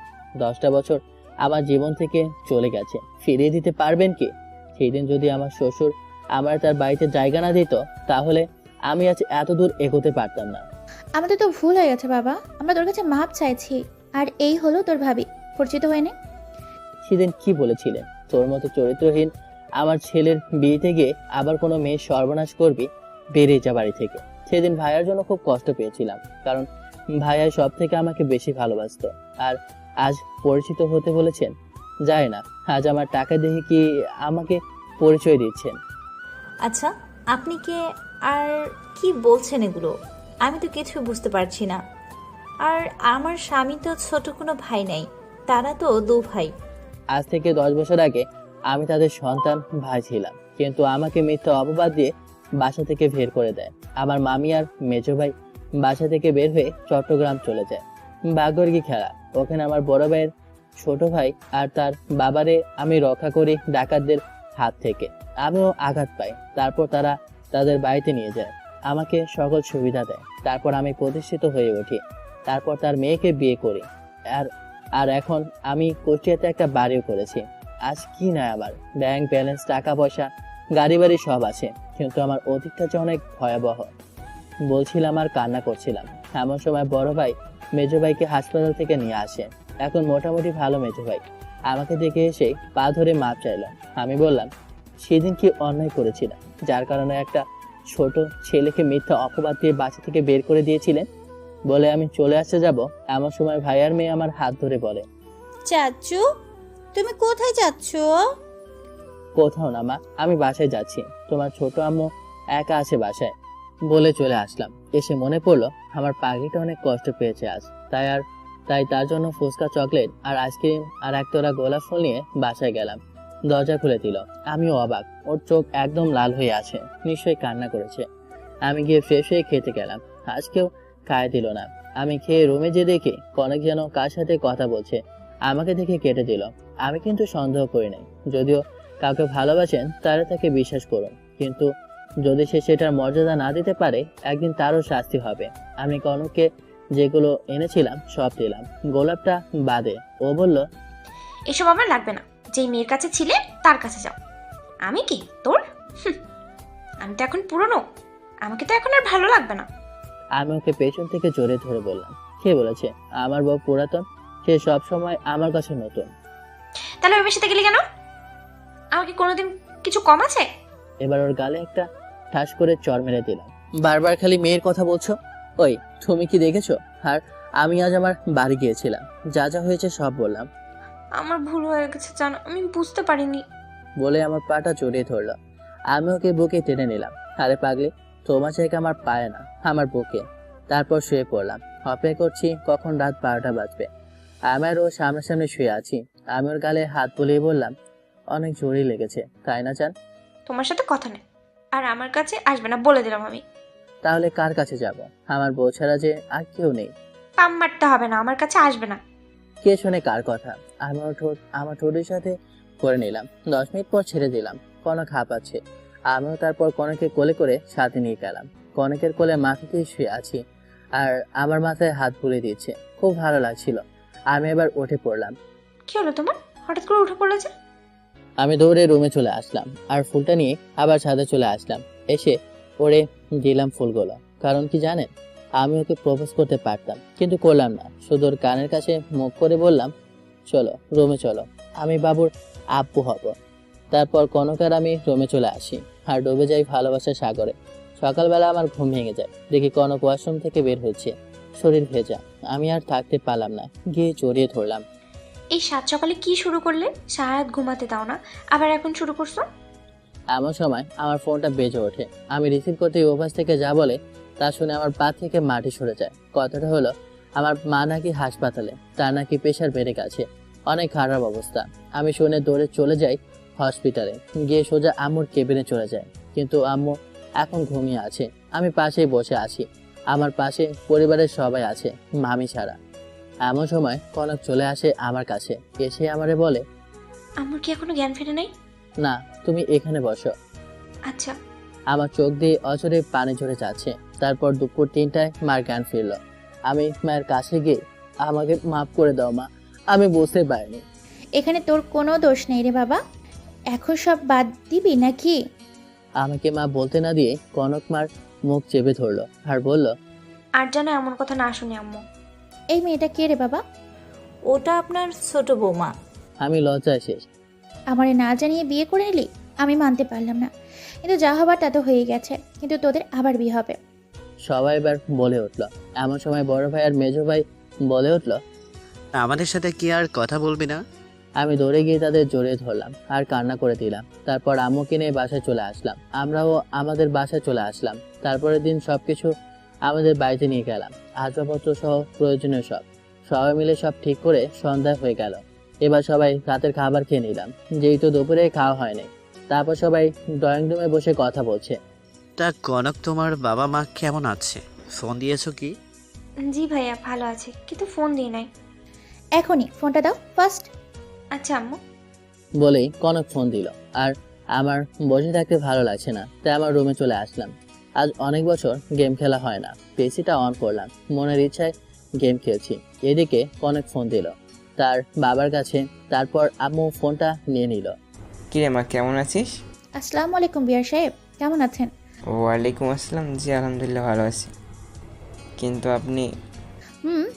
আমি সোহানের আম্মু। কিন্তু এসব কি হলো?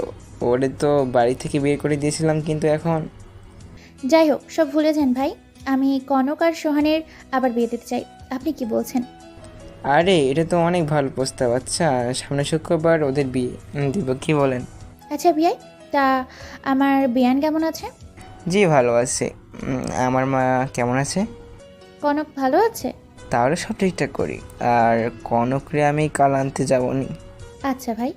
বলে কল কেটে দেয়। আর কনক আমার রুমে চলে আসে, দেখে আমি গেম খেলছি, আমার কোলে এসে বসে। জান, আমি কাল চলে যাব। কেন আর কোথায় যাবে? তারপর কনক সব বুঝে বলে। এটা শুনে সোহান কান্না করে দেয়, কারণ এক মুহূর্ত ও কনককে ছাড়াও ভাবতে পারে না। জান, 7 দিনই তো, তারপর তো আমি সারা জীবন তোমার কাছে থাকবো। কিন্তু? কোনো কিন্তু নয়। আর 1 সপ্তাহ আমার কাছে পাবে না। আজকে সারা রাত যা ইচ্ছে করো। তারপর সোহান কনককে কোলে করে বিছানায় নিয়ে যায় আর ইচ্ছে মতো কিস করতে থাকে। কনকের নিঃশ্বাস গরম হয়ে যায়। তারপর সোহান কনকের কাপড় খুলে ফেলে। কনকের নাভি আজ খুব আকর্ষণীয় লাগছে। ইচ্ছে মতো কিস করে সোহান। তারপর যা হবার তাই হয়। তারপর দুজন দুজনকে জড়িয়ে ধরে ঘুমিয়ে যায়। সকালে সোহানের ঘুম ভাঙল কনকের ডাকে। তারপর সোহান গোসল করে নামাজ পড়ে বাইরে হাঁটাহাঁটি করে চলে আসে। তারপর নাস্তা করে ঘুমিয়ে পড়ে। ঘুম ভাঙল ভাবির ডাকে।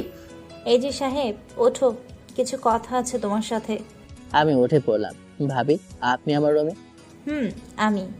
আচ্ছা ভাবি, কি হয়েছিল যে মামার সব সম্পত্তি মামি নিজের নামে লিখে নিল? এমন সময় ভাবি যা বলল, আমার মাথা ফুল গরম হয়ে গেল। কারণ মামি নাকি টাকার জন্য মামারে মানুষের সামনে জুতা দিয়ে পিটিয়েছিল। আচ্ছা ভাবি, সে এখন কোথায় আছে? আলমডাঙ্গা, তার বাপের বাড়িতে। একটা বুদ্ধি বের করো, যেটা দিয়ে আবার সব সম্পত্তি ফিরিয়ে আনা যাবে। আচ্ছা, আমি আজ রাতে ভাববনি। এখন যাও, গোসল করে নাও, লাঞ্চ করতে হবে। আচ্ছা বলে ওয়াশরুমে ঢুকলাম। তারপরে গায়ে সাবান মাখানো শেষ, এমন সময় দেখি টাওয়াল আনেনি। এই কনক, আমার টাওয়ালটা কোথায়? দিয়ে যাও তো। আচ্ছা, আনছি। তারপর আমি ওয়াশরুমের দরজা খুলে ওর হাত ধরে ভিতরে নিয়ে আটকে দিলাম। এই কুত্তা, তুই টাওয়ালের নাম করে আমার ওয়াশরুমে ঢুকালে কেন? জান, আজ একসাথে গোসল করি বলে ওর একটা কিস করি। তারপর আমার গায়ে সাবান মাখিয়ে দেয় কনক, আমি ওর গায়ে সাবান মাখিয়ে দিই। তারপর গোসল করে বের হয়ে রেডি হয়ে নিচে চলে আসি খাবার খাওয়ার জন্য। চাচু, তোমার জন্য কোনো রান্না আম্মু করে নাই, তাই তুমি খেতে পারবে না? ওর নাম সাদিয়া আফরিন, সবাই আফরিন বলে ডাকে। কি ভুল করেছি তাই বলো। কাল এখানে আসছো, আমার সাথে একটা কথাও বলো নাই। আর আমার জন্য তো চকলেট, আইসক্রিম কিছুই আনো নাই। ও, এই ব্যাপার। আচ্ছা, তোমার ছোট আম্মু একটু পর তার বাবার বাসায় চলে যাবে, তারপর আমরা ঘুরতে যাব, কেমন? তারপর সবাই খাবার খাচ্ছি। এমন সময় কে যেন কলিং বেল বাজালো। আমি গিয়ে দরজা খুলে দিলাম। দেখি আমার পোলার নানা ভাই। আসসালামু আলাইকুম বাবা, কেমন আছেন? ওয়ালাইকুম আসসালাম, আলহামদুলিল্লাহ আছি। বাবা, তুমি কেমন আছো? আমিও আলহামদুলিল্লাহ ভালো আছি। আসেন, ভেতরে আসেন। তারপর সবাই খাওয়া দাওয়া শেষ করলো, যে যার রুমে চলে গেল।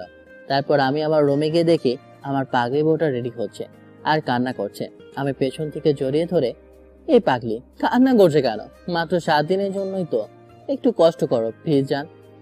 আমি তোমাকে ছাড়া থাকতে পারবো না জান। বলেই কান্না করতে থাকে। আমি ওর কপালে একটা কিস করে বসলাম। আমরা প্রতিদিন ফোনে কথা বলবো নি পাগলি। যদি কোনো মেয়ের দিকে তাকাস আমি যাওয়ার পরে, তারপর তোর খবর করে ছাড়বো, বলে দিলাম আমি। তারপর আমার কপালে একটা চুমু দিয়ে বাবার সাথে বের হয়ে গেল। আমিও ঘুমিয়ে গেলাম। ঘুম ভাঙলো ভাবি ডাকে। আই সোহান, ওঠ, সন্ধ্যা হয়ে গেছে তো, আর কত ঘুমাবি? ওঠ এবার। জি ভাবি বলে উঠে ওয়াশরুমে গিয়ে ফ্রেশ হয়ে আসলাম, একটু নাস্তা করলাম। তারপর বাইরে বের হলাম। আজ অনেকদিন হলো বাইরে বের হই না। তারপর আড্ডাখানায় গিয়ে দেখি সবাই আছে। কিরে, কেমন আছিস? আর সেই কবে বাড়ির থেকে চলে গেলি আর আসলি না? এমন সময় শিহাবের ফোন। আমি ফোন রিসিভ করতে ওপাশ থেকে, মামা কই আছিস? 4 রাস্তার মোড়ের পাশের গলিতে। থাক, আমি আসছি বলে কলটা কেটে দিল। আমি একটা দোকানে বসলাম। মামা একটা চা দেন তো বলে একটা কলা আর রুটি খেতে লাগলাম। তারপর খাওয়া শেষ করে দেখি শিহাব। মামা, খুশির খবর আছে। কি হয়েছে? রাফির সাথে আমার প্রেম হয়ে গেছে মামা। তাই নাকি? তাহলে ট্রিট দে। আচ্ছা চল। বলে রেস্টুরেন্টে চলে আসলাম। তারপর মনের মতো অর্ডার দিয়ে খেলাম। তারপর বিল পে করে বাসা চলে আসলাম। এসে দরজা খুলে দিল একজন। আমি তো দেখে অবাক। সে হলো আমার আপু, নাম কাকুলি আক্তার রিয়া। আসসালামু আলাইকুম আপু, কেমন আছো? ওয়ালাইকুম আসসালাম। বলে রুমে চলে গেলাম। আমি ভাবছি রাগ করেছো হয়তো। তারপর আমার রুমে গিয়ে ফ্রেশ হয়ে ঘুমানোর প্রস্তুতি নিলাম। কখন যে ঘুমিয়ে গেছি খেয়ালই নেই। এদিকে কনক আর তার বাবা একটা রিক্সা করে বাস স্ট্যান্ডে আসছিল। এমন রিক্সায় উঠেছে সে চলাতেই পারছে না। এটা দেখে সামাদ সাহেব, কনকের বাবার নাম, একটু রাগ হলো আর বলল, রিক্সা চালাতে পারো না তো চালাতে যাও কেন? স্যার, আমার যে চালাতেই হবে। কনক একটু অবাক হলো আর সন্দেহ করলো। আচ্ছা, আপনার পরিবারে কে কে আছে? নয়তো খাবো কি? ছেলেটার কথা বলার স্টাইল দেখে সামাদ সাহেব বলে, আচ্ছা, তোমার কেউ নেই? ম্যাম, আমার এই দুনিয়ায় আপন বলতে কেউ নাই। ছোটবেলা থেকে বাপ মাকে দেখি নাই। বলে ছেলেটা কান্না করে দিল। এতক্ষণে তার বাস স্ট্যান্ডে চলে এসেছে। ভাড়া দিতে যাবে এমন সময় সামাদ সাহেবের চোখ আটকে যায় নাইমের গলার নিচে। এই একটা কিসের দাগ তোমার গলার নিচে? জি স্যার, ওটা আমার জন্মদাগ। কেন? অমনি নাইমকে জড়িয়ে ধরে চিৎকার করে বলতে থাকে, বাবা তুই কোথায় ছিলি এতদিন? তোরে আমি অনেক খুঁজেছি কিন্তু পাইনি, আমাকে মাফ করে দিস। কনক আর নাইম তো দেখে অবাক, কি হচ্ছে এগুলো? বাবা, তোমার না একটা ছেলে নেই, তাহলে এটি কে? এসব পরে হবে বাবা, তুই চল আমাদের সাথে। আমি যেতে পারবো না। আর আমি যে আপনার ছেলে তার প্রমাণ কি? প্রমাণ লাগবে? তাহলে তোর জামাটা খোল, দেখ ওখানে একটা দাগ আছে, ছোটবেলায় কেটে গেছিল। নাইম জামা খুলে ফেলল আর কনককে বলল, দেখ সত্যি সত্যি তার পিঠে একটা দাগ। তারপর আর বুঝতে বাকি রইল না। আচ্ছা আমি যাচ্ছি, কিন্তু দাদুর এগুলো কে দেখবে? তারপর একজন পরিচিত লোককে বলে তার উপর সব দায়িত্ব দিয়ে আর নাইমের সকল সার্টিফিকেট সহ মাস্টার্সের বইগুলো নিয়ে তারা বাসে উঠে পড়ে। সঠিক সময় তারা পৌঁছে যায় চট্টগ্রাম। তারপর রিক্সা করে তাদের বাসায় চলে আসে। বাসায় সামনে এসে বলে, ম্যাডাম, এটা আপনাদের বাসা? জি। তারপর কলিং বেল বাজালো। কনকের খালামুনি দরজা খুলে দিল। কনক, এই ছেলেটা কি? আর এখানে যে? আমার ভাইয়া এটা। তারপর নাইমের রুম দেখিয়ে দেওয়া হলো আর সে ফ্রেশ হয়ে নিচে চলে এলো। সবাই রাতের খাবার খাচ্ছে। বুঝলে কনক, তোমার ছোট ভাই তোমার আপন ভাই না। নীলে চলে যাওয়ার পর তুই ছিলে অনেক ছোট। তারপর একদিন তোমার ছোট ভাইকে নিয়ে আসি, সেটা তোমার খালার জন্য। সবাই তারপর নাইমের সাথে কথা বলল। তারপর নাইমের মায়ের কাছে গিয়ে, ওয়ালাইকুম আসসালাম, কেমন আছেন আন্টি? ওয়ালাইকুম আসসালাম। কে তোর আন্টি? আমি তোর জন্মদাতা মা, আজ থেকে মা বলে ডাকবি ওকে। তারপর নাইম তার রুমে চলে যায়। তারপর ঘুমিয়ে পড়ে। সকালবেলা ভাইয়া, ঘুম থেকে উঠো, নাস্তা করতে হবে তো। তারপর নাইম ঘুম থেকে উঠে ফ্রেশ হয়ে নিচে গিয়ে টেবিলে বসে পড়ে। সবাই একসাথে নাস্তা করে কনক বলে, ভাইয়া রেডি হয়ে নাও, বাইরে যাব। নাইম রেডি হয়ে নিল।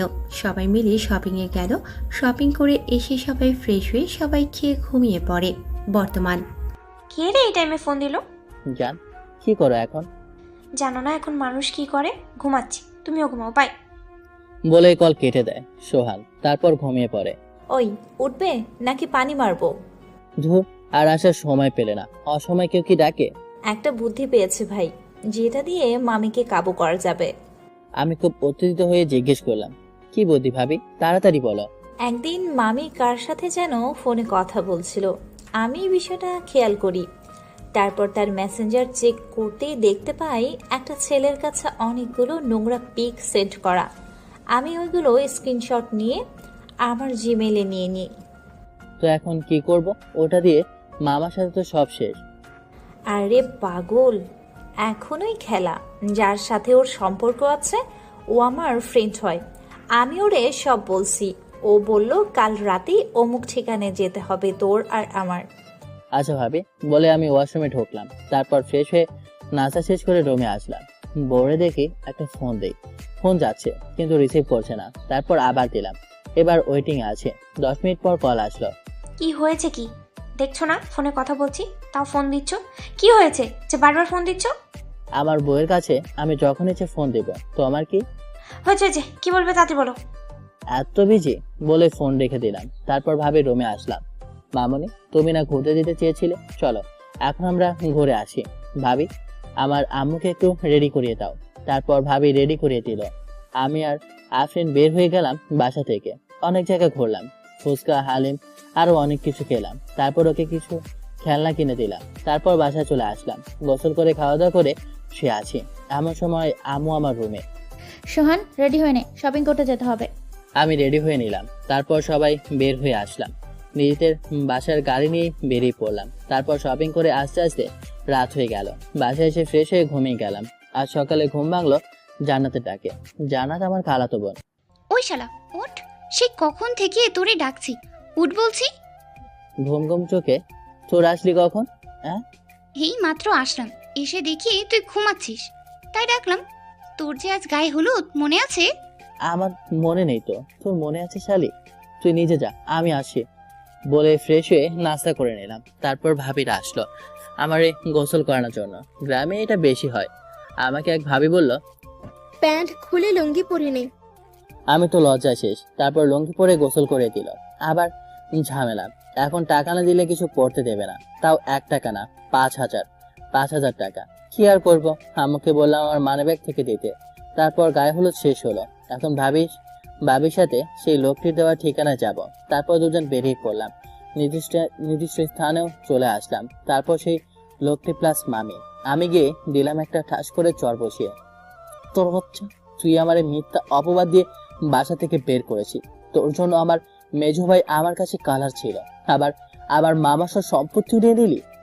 চুপ করে আছে, কোনো কথা বলছে না। তারপর ভাবি বলল, মামি, এই স্ক্রিনশট কি সবাইতে দেখাবো নাকি ভাইরাল করে দেব?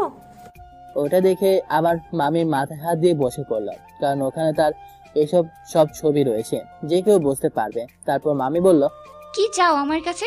আমি তাই দিব, কিন্তু আমার পিক ভাইরাল করো না। ভাবি আগে থেকে সব বসিয়ে রেখেছিল, তাই শুধু মামি সই করলেই হলো। তারপর সে সই করে দিল। তাহলে চলো বাসায় যাই। কেন? আমারে না মিথ্যা অপবাদ দিয়েছিলে, আমার মামার সম্পত্তি নিয়ে দিয়েছিলে। এখন কি আর কিছু আছে তোমার? নাই। আল্লাহ যা করে ভালোর জন্যই করে। আল্লাহ হাফেজ বলে ভাবিকে তার বন্ধুকে সাথে করে গাড়িতে উঠে পড়লাম। যায় না কতক্ষণ মামি ওখানে দাঁড়িয়ে ছিল। আল্লাহ মানুষকে ছাড় দেয়, কিন্তু ছেড়ে দেন না। একদিন না একদিন সেটার শাস্তি দেয়নি। তারপর আমরা মনের আনন্দে বাসায় চলে আসলাম। এসে দেখি মামা আমাদের বাসায়। তারপর আমি এসে আমার রুমে চলে আসলাম। তারপর মামাকে বললাম, মামা, কাল রাত 11টায় তোমার জন্য সারপ্রাইজ আছে। আচ্ছা, ওয়েট করবো ইনশাআল্লাহ। তারপর সবাই খাওয়া দাওয়া শেষ করে ঘুমিয়ে পড়লাম। আর সকালে উঠে দেখি 8টা বাজে। ওয়াশরুমে গিয়ে ফ্রেশ হয়ে নিলাম। তারপর নাস্তা করতে বসলাম। সবাই নাস্তা খাচ্ছে আর টুকিটাকি কথা বলছি। নাস্তা শেষ করে আমার রুমে চলে আসলাম। আজ আমার বিয়ে। মনের মধ্যে কেমন যেন করছে, এক অন্যরকম অনুভূতি হচ্ছে। এমন সময় ভাবি আসলো। কি রে, গোসল করবি কখন? তাড়াতাড়ি গোসল করে রেডি হয়ে নে। আমি গোসল করে রেডি হয়ে নিলাম। তারপর বাড়ি থেকে বের হলাম। সঠিক সময় কনকদের বাসায় পৌঁছে গেলাম। আমাকে আর কনককে একসাথে বসিয়ে রাখা হয়েছে, কিন্তু সে কোনো কথা বলল না। এমন সময় কাজে চলে আসলো। তারপর আমাদের বসানো হলো। কাজে সব ঠিকঠাক করলো। তারপর কনককে বলল, মা, তুমি কি এই বিয়ে কবুল করেছ? হুম। তাহলে 3 বার কবুল বলো। কবুল কবুল কবুল। আলহামদুলিল্লাহ। তা বাবা, তুমি কি তাকে গ্রহণ করেছ? জি। কবুল বলো 3 বার। তারপর মনোজাত করে এবার খাওয়া দাওয়ার পালা। আমাদের একটা স্টেজে বসানো হলো। আমাদের পাশে আমার মামা, বড় ভাই, মেজো ভাই, শিহাব আর সুমন বসলো। একটা প্লেটে অনেক খাবার সাজানো। একটু খেয়াল করলাম এটা কিসের মাথা। শিহাব বলল, খাসির। আমার তো এবার রাগ হয়ে গেল। আমি বললাম, তুমি জানো না আমি খাসি খাই না, তারপরও কেন নিলে? তারপর আমার আলাদা একটা প্লেট দেওয়া হয়। তারপর খাওয়া শেষ করে এবার বিদায়ের পালা। সোহান, তুই আমার মেয়েটাকে কষ্ট দিও না প্লিজ। বাবা, আপনি কোনো চিন্তা করবেন না বলে বের হয়ে পড়লাম। এই সেমরি, আমার লগে তোর কি হয়েছে রে? কথা বলছিস না যে? কি হবে, এমনি কথা বলছি না। তাহলে তোমার কি? আমি কে তোমার যে তোমার সাথে কথা বলবো? তুই আমার বিয়ে করাবো বুঝেছিস? বলে আর কিছু বললাম না। কনক আর কোনো কথা বললো না। আমাদের বাসা চলে আসতাম। আস্তে আস্তে রাত 8টা বেজে গেল। তারপর সবাই আমাদের জন্য অনেক দোয়া করলো। কনককে আমার রুমে নিয়ে গেল আর আমি গেলাম ভাবির রুমে। ভাবি, মামাকে আজ 11টায় ছাদে ডেকে নিয়ে যাবে, আমি ওখানেই থাকবো বলে আমার রুমে ঢুকে যাব। এমন সময় জান্নাত বলে ওঠে, এত সহজে তো ঢুকতে দেব না, আগে 10,000 টাকা বের কর, তারপর। বোন প্লিজ, আমার কাছে 7,000 টাকা আছে, তুই এটাই রাখ বলে ওর সাথে টাকাটা দিয়ে রুমে গিয়ে ওয়াশরুমে ঢুকে সব খুলে একটা প্যান্ট আর গেঞ্জি পরলাম। তারপর সকল দলিল নিয়ে সাদা চলে গেলাম। কোনো একটা কথা বললো না আমার সাথে। আমি সাদা এসে একটা সিগারেট ধরিয়ে টানতে লাগলাম। তারপর দেখি 10:59 বাজে। আমি সিগারেটটা ফেলে দিলাম। তারপর ভাবি আর মামা আসলো। চোখ বন্ধ করো। তারপর, কি সারপ্রাইজ রে, যার জন্য এখানে আনলি? মামা চোখ বন্ধ করলো। আমি তার হাতে সবকিছু ধরিয়ে দিলাম। তারপর চোখ খুলতে বললাম। সে তো দেখে অবাক, আমাকে খুশিতে জড়িয়ে ধরলো। আমি একা না, ওই মানুষটাও সাথে আছে। ভাবিকে দেখিয়ে বললাম। তারপর মামা ভাবিকে ধন্যবাদ দিয়ে নিচে চলে আসলাম। আমার সাথে কেন আসছিস? যা, তোর বউয়ের কাছে যা। তারপর আমি আমার রুমে চলে আসলাম। দেখে সবাই গল্প করছে। আমাকে দেখে চলে গেল। শিহাব কানে কানে বলে গেল, বিড়ালটা মারাই চাই। তারপর কনক আমাকে সালাম করলো। তারপর 2 রাকাত নামাজ পড়ে আল্লাহর কাছে দোয়া চাইলাম। তারপরে খাটে গিয়ে বসলাম। আচ্ছা, আমার সাথে কথা বলছো না কেন? কনক, আমি কি দোষ করেছি? অনেক দোষ করেছো, আমাকে এই 7 দিন টাইম দাও না। আমি ক্ষমা চাইব, আর হবে না। তার জন্য সাজা পেতে হবে। আমি বললাম, বলো কি করতে হবে। আমাকে কোলে করে ছাদে নিয়ে চলো। তারপর ওরে ছাদে এনে ওর কোলে মাথা রেখে গল্প করলাম অনেকক্ষণ। তারপর রুমে চলে আসলাম। আচ্ছা কনক, বন্ধু বললো বিড়াল মারার কথা, কিন্তু কিভাবে মারবো একটু যদি বলতে। ওরে শয়তান, আমার কাছে আসো শিখিয়ে দিই। বলে ওর কাছে চলে গেলাম। তারপর বাকিটা না হয় ইতিহাসই থাক।